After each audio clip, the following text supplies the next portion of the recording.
Now, when protests over Gaza war took shape in the U.S. last year, Columbia University was one of the first campuses to lend its voice. Mahmoud Khalil became a familiar, outspoken figure in the student movement.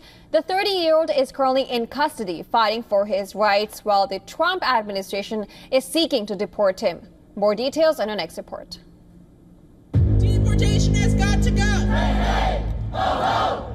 A new wave of protests have erupted on college campuses in the United States.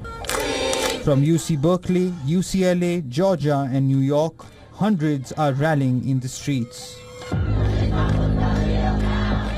Students are rightly scared, and I'm scared, frankly, because not only is the Trump White House deciding to target peaceful protesters because of their views about the war in Gaza and the complicity of our university in funding it.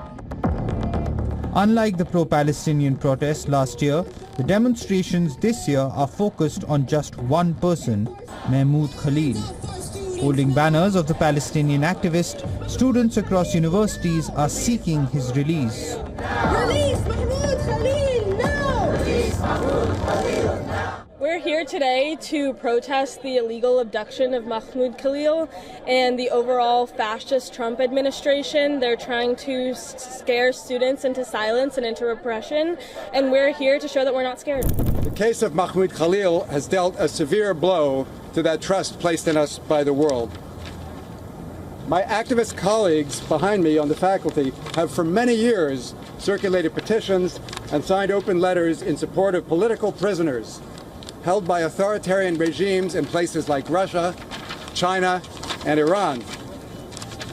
Now we're facing a horrifying reality that our own student, a member of the Columbia community, has become a political prisoner here in the United States. This is a dismal moment in American history. Last term, Columbia University students began the school year with fresh protests and increased security just outside their famous New York City campus.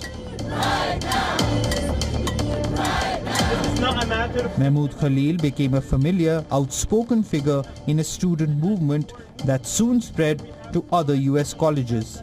The international affairs graduate student was a fixture in and around the protest encampment on Columbia's Manhattan campus, serving as a spokesperson and negotiator for demonstrators who deplored Israel's military campaign in Gaza. There's some progress in that in some areas regarding the state. He pressed the Ivy League school to cut financial ties with Israel and companies that supported the war. Now that visibility has helped make him the face of President Donald Trump's drive to punish what he calls anti-Semitic and anti-American campus protests. On Saturday, federal agents took Khalil, a legal US resident married to an American citizen, from his apartment and held him for potential detention. US President Donald Trump called the Palestinian activist a pro-Hamas foreign student and warned that this is one of the many arrests to come. Reports say US Secretary of State Marco Rubio personally signed off on the arrest of Mahmoud Khalil. The US diplomat also issued a statement saying Khalil's arrest is not a matter of free speech. You tell us when you apply, "Hi, I'm trying to get into the United States on a student visa. I am a big supporter of Hamas, a murderous, barbaric group that kidnaps children, that rapes teenage girls, that takes hostages, that allows them to die in captivity, that returns more bodies than live hostages." If you tell us that you are in favor of a group like this, and if you tell us when you apply for your visa, and by the way, I intend to come to your country as a student and rile up all kinds of anti-Jewish student, anti-Semitic activities, I intend to shut down your universities. If you told us all these things when you applied for a visa, we would deny your visa. I hope we would. Khalil is now being held in a federal detention complex in Louisiana.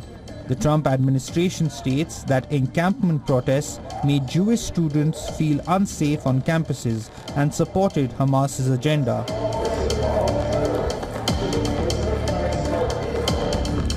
Negating the US president's statement, demonstrators from a Jewish group filled the lobby of Trump Tower on Thursday to denounce the immigration arrest.